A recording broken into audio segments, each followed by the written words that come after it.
ओम नमः शिवाय। हर हर महादेव। नमस्कार दोस्तों, आप समस्त श्रोतागण का आपके YouTube चैनल जीवन अमृत पर हार्दिक अभिनंदन है। आज की वीडियो में आप रसपान करेंगे शिव महापुराण का 13वां अध्याय। जैसा कि आप सब जानते हैं कि शिव महापुराण एक सुप्रसिद्ध पुराण है जिसमें भगवान शिव के विभिन्न कल्याणकारी स्वरूपों का जिसमें भगवान शिव की महिमा, शिव पार्वती का विवाह, कार्तिक के जन्म और शिव उपासना का विस्तृत रूप से वर्णन किया गया है। भगवान शिव की लीलाओं एवं कथाओं के अतिरिक्त इस पुराण में विभिन्न प्रकार की पूजा पद्धतियां भी बताई गई हैं। वैसे तो यह माना जाता है कि शिव महापुराण में श्लोकों की संख्या 1 लाख थी, लेकिन महर्षि वेदव्यास जी ने इसको 24,000 श्लोकों में संक्षिप्त कर दिया है। यह पुराण भगवान शिव के कल्याणकारी स्वरूप का वर्णन करता है। इससे शिव भक्ति पाकर श्रेष्ठतम स्थिति में पहुंचा हुआ मनुष्य शीघ्र ही शिव पद को प्राप्त कर लेता है। इसलिए यह पुराण एक उत्तम शास्त्र है। इसे इस भूतल पर भगवान शिव का वांग्मय स्वरूप समझना चाहिए और सब प्रकार से इसका सेवन करना चाहिए। इसका पठन और श्रवण सर्वसाधारण रूप है। इससे शिव भक्ति पाकर श्रेष्ठतम स्थिति में पहुंचा जा सकता है। इसी तरह इसका प्रेम पूर्वक श्रवण भी संपूर्ण मनोवांछित फलों को देने वाला है। भगवान शिव के इस पुराण को सुनने से मनुष्य सब पापों से मुक्त हो जाता है तथा इस जीवन में बड़े बड़े उत्कृष्ट भोगों का उपभोग करके अंत में शिवलोक को प्राप्त कर लेता है। यह शिव पुराण नामक ग्रंथ 24,000 श्लोकों से युक्त है, 7 संहिताओं से युक्त है। यह दिव्य शिव पुराण परम ब्रह्म परमात्मा के समान विराजमान है और सबसे उत्कृष्ट गति को प्रदान करने वाला है। आइए ऐसे में आज की कथा का रसपान करते हैं। अगर आप इससे पहले की कथा का श्रवण नहीं कर पाए हैं तो कथा मेरे चैनल पर उपलब्ध है। आप वहाँ पर शिव महापुराण कथा का जो प्लेलिस्ट है उससे जाकर शिव पुराण के 13वें अध्याय में सदाचार, संध्या वंदन, प्रणव, गायत्री जाप एवं अग्निहोत्र की विधि तथा महिमा के बारे में बात की गई है। ऋषियों ने कहा, सूत जी, आप हमें वह सदाचार सुनाइए जिससे विद्वान पुरुष पुण्य लोकों पर विजय पाता है। स्वर्ग प्रदान करने वाले, धर्ममय तथा नरक का कष्ट देने वाले अर्धमय आचरों का वर्णन कीजिए। सूत जी बोले, सदाचार का पालन करने वाला मनुष्य ही ब्राह्मण कहलाने का अधिकारी है। वेदों के अनुसार आचार का पालन करने वाले एवं वेद के अभ्यासी ब्राह्मण को विप्र कहते हैं। सदाचार, वेदाचार तथा विद्या गुणों से युक्त होने पर उसे द्विज कहते हैं। वेदों का कम आचार तथा कम अध्ययन करने वाले एवं राजा को पुरोहित अथवा सेवक ब्राह्मण को क्षत्रिय ब्राह्मण कहते हैं। जो ब्राह्मण कृषि या वाणिज्य कर्म करने वाला है तथा ब्राह्मणोचित आचार का भी पालन करता है वह वैश्य ब्राह्मण है तथा स्वयं खेत जोतने वाला शूद्र ब्राह्मण कहलाता है। जो दूसरों के दोष देखने वाला तथा परद्रोही है उसे चांडाल द्विज कहते हैं। क्षत्रियों में जो पृथ्वी का पालन करता है वह राजा है तथा अन्य मनुष्य राजत्वहीन क्षत्रिय माने जाते हैं। जो धान्य आदि वस्तुओं का क्रय विक्रय करता है वह वैश्य कहलाता है। दूसरों को वणिक कहते हैं। जो ब्राह्मणों, क्षत्रियों और वैश्यों की सेवा में लगा रहता है शूद्र कहलाता है। जो शूद्र हल जोतता है उसे वृषल समझना चाहिए। इन सभी वर्गों के मनुष्यों को चाहिए कि वे ब्रह्म मुहूर्त में उठकर पूर्व की ओर मुख करके देवताओं का, धर्म का, अर्थ का और उसकी प्राप्ति के लिए उठाए जाने वाले कलेशों का तथा आय और व्यय का चिंतन करें। रात के अंतिम प्रहर के मध्य भाग में मनुष्य को उठकर मल मूत्र त्याग करना चाहिए। घर से बाहर शरीर को ढक कर जाकर उत्तराभिमुख होकर मल मूत्र का त्याग करें। जल, अग्नि, ब्राह्मण तथा देवताओं का स्थान बचाकर बैठें। उठने पर उस ओर न देखें। हाथ पैरों की शुद्धि करके 8 बार कुल्ला करें। किसी वृक्ष के पत्ते से दातुन करें। दातुन करते समय तर्जनी उंगली का उपयोग नहीं करें। तदंतर जल संबंधी देवताओं को नमस्कार कर मंत्र पाठ करते हुए जलाशय में स्नान करें। यदि कंठ तक या कमर तक पानी में खड़े होने की शक्ति ना हो तो घुटने तक जल में खड़े होकर ऊपर जल छिड़क कर मंत्रोच्चारण करते हुए स्नान करें और तर्पण करें। इसके उपरांत वस्त्र धारण कर उत्तरीय भी धारण करें। नदी अथवा तीर्थ में स्नान करने पर उतारे हुए वस्त्र वहां कभी न धोएं। उसे किसी कुएं, बावली अथवा घर ले जाकर ही धोएं। कपड़ों को निचोड़ने से जो जल गिरता है वह एक श्रेणी के पितरों की तृप्ति के लिए होता है। इसके बाद जबाली उपनिषद में बताए गए मंत्र से भस्म लेकर लगाएं। इस विधि का पालन करने से पूर्व यदि भस्म गिर जाए तो गिराने वाला मनुष्य नरक में जाता है। आपोहिष्ठा मंत्र से पाप शांति के लिए सिर पर जल छिड़क कर यस्य क्षयाय मंत्र पढ़कर पैर पर जल छिड़के। आपोहिष्ठा में 3 ऋचाएं हैं। पहली ऋचा का पाठ करें, पैर, मस्तक और हृदय में जल छिड़के। दूसरी ऋचा का पाठ कर मस्तक, हृदय और पैर पर जल छिड़के तथा तीसरी ऋचा का पाठ करके हृदय, मस्तक और पैर पर जल छिड़के। इस प्रकार के स्नान को मंत्र स्नान कहते हैं। किसी अपवित्र वस्तु से स्पर्श हो जाने पर, स्वास्थ्य ठीक न रहने पर, यात्रा में या जल उपलब्ध न होने की दिशा में मंत्र स्नान करना श्रेष्ठकर होता है।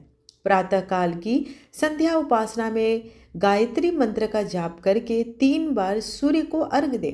मध्याह्न में गायत्री मंत्र का उच्चारण कर सूर्य को 1 अर्घ दे।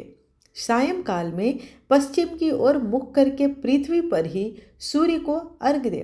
सायंकाल में सूर्यास्त से 2 घड़ी पहले की गई संध्या का कोई महत्व नहीं होता। ठीक समय पर ही संध्या करनी चाहिए। यदि संध्या उपासना किए बिना 1 दिन बीत जाए तो उसके प्रायश्चित हेतु अगली संध्या के समय 100 गायत्री मंत्र का जाप करें। 10 दिन छूटने पर 1 लाख तथा 1 माह छूटने पर अपना उपनयन संस्कार कराएं। अर्थ सिद्धि के लिए ईश, गौरी, कार्तिकेय, विष्णु, ब्रह्मा, चंद्रमा और यम व अन्य देवताओं का शुद्ध जल से तर्पण करें। तीर्थ के दक्षिण मंत्रालय में, देवालय में अथवा घर में आसन पर बैठकर अपनी बुद्धि को स्थिर कर देवताओं को नमस्कार कर प्रणव मंत्र का जाप कर दे। पश्चात गायत्री मंत्र का जाप करें। प्रणव के अ, उ और म तीनों अक्षरों में जीव और ब्रह्मा की एकता का प्रतिपादन होता है।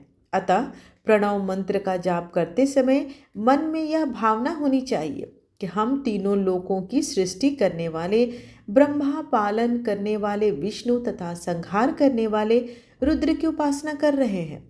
यह ब्रह्म स्वरूप ओमकार हमारे कमेंद्रिया, ज्ञानेंद्रिया, मन की वृत्तियों तथा बुद्धि वृत्तियों को सदा भोग और मोक्ष प्रदान करने वाले धर्म एवं ज्ञान की ओर प्रेरित करते हैं। जो मनुष्य प्रणव मंत्र के अर्थ का चिंतन करते हुए इसका जाप करते हैं वे निश्चय ही ब्रह्मा को प्राप्त हो जाते हैं तथा जो मनुष्य बिना अर्थ जाने प्रणव मंत्र का जाप करते हैं उनको ब्राह्मणत्व की पूर्ति होती है। इस हेतु श्रेष्ठ ब्राह्मण को प्रतिदिन प्रातःकाल 1 सहस्र गायत्री मंत्र का जाप करना चाहिए। मध्याह्न में 100 बार तथा सायं में 28 बार जाप करें। अन्य वर्णों के मनुष्यों को सामर्थ्य के अनुसार जाप करना चाहिए। हमारे शरीर के भीतर मूलाधार, स्वाधिष्ठान, मणिपुर, अनाहत, आज्ञा और सहस्रार नामक 6 चक्र हैं। इन चक्रों में क्रमशः विधेश्वर, ब्रह्मा, विष्णु, ईश, जीवात्मा और परमेश्वर स्थित है। सद्भावना पूर्वक श्वास के साथ 100 अहम का जाप करें। सहस्र बार किया गया जाप ब्रह्म लोक प्रदान करने वाला है। 100 बार किए गए जाप से इंद्र पद की प्राप्ति होती है। आत्मरक्षा के लिए जो मनुष्य अल्प मात्रा में इसका जाप करता है वह ब्राह्मण कुल में जन्म लेता है।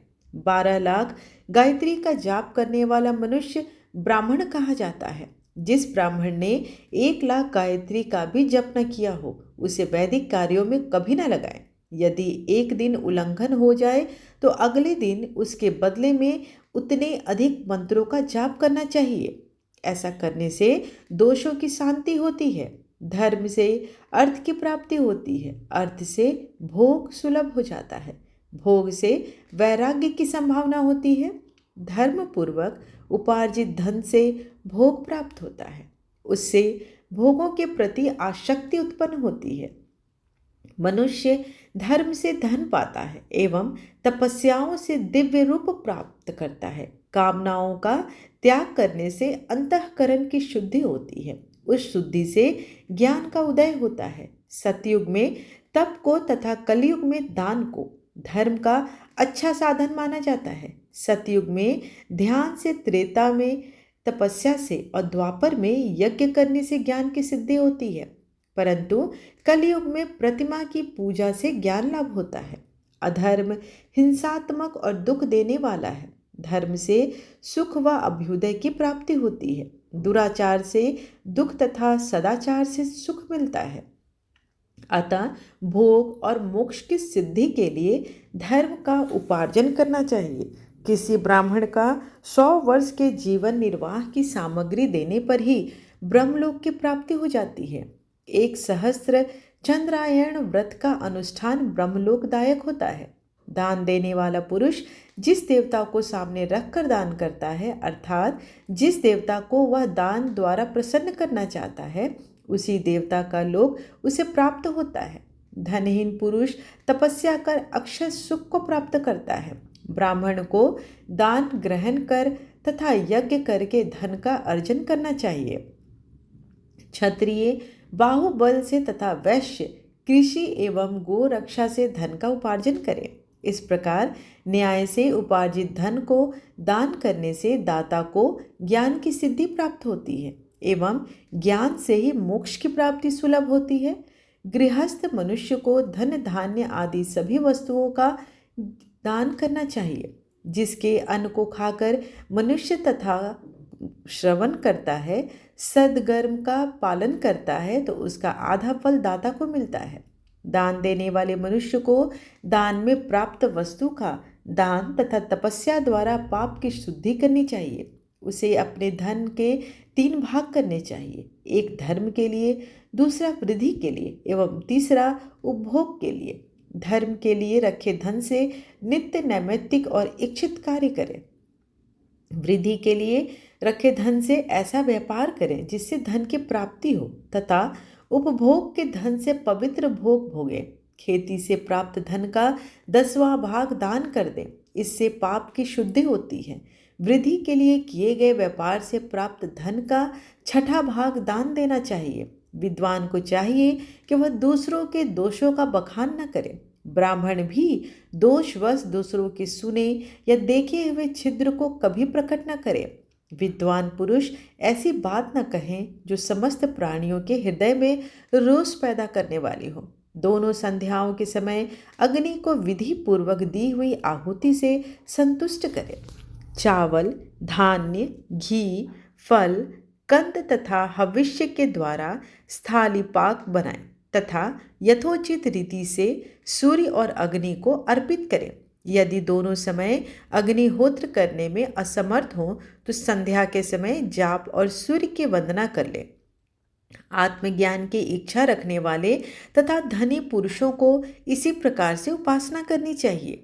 जो मनुष्य सदा ब्रह्म यज्ञ करते हैं, देवताओं की पूजा, अग्नि पूजा और गुरु पूजा प्रतिदिन करते हैं तथा ब्राह्मणों को भोजन तथा दक्षिणा देते हैं, वे स्वर्ग लोक के भागी होते हैं। इस प्रकार शिव महापुराण का 13वां अध्याय यहीं पर समाप्त हुआ। आशा करती हूँ आज की कथा आपको अच्छी लगी हो। वीडियो आपको अच्छी लगे तो चैनल को लाइक, शेयर एंड सब्सक्राइब करना बिल्कुल ना भूलें और दिल से कमेंट बॉक्स में हर हर महादेव अवश्य लिखें। धन्यवाद।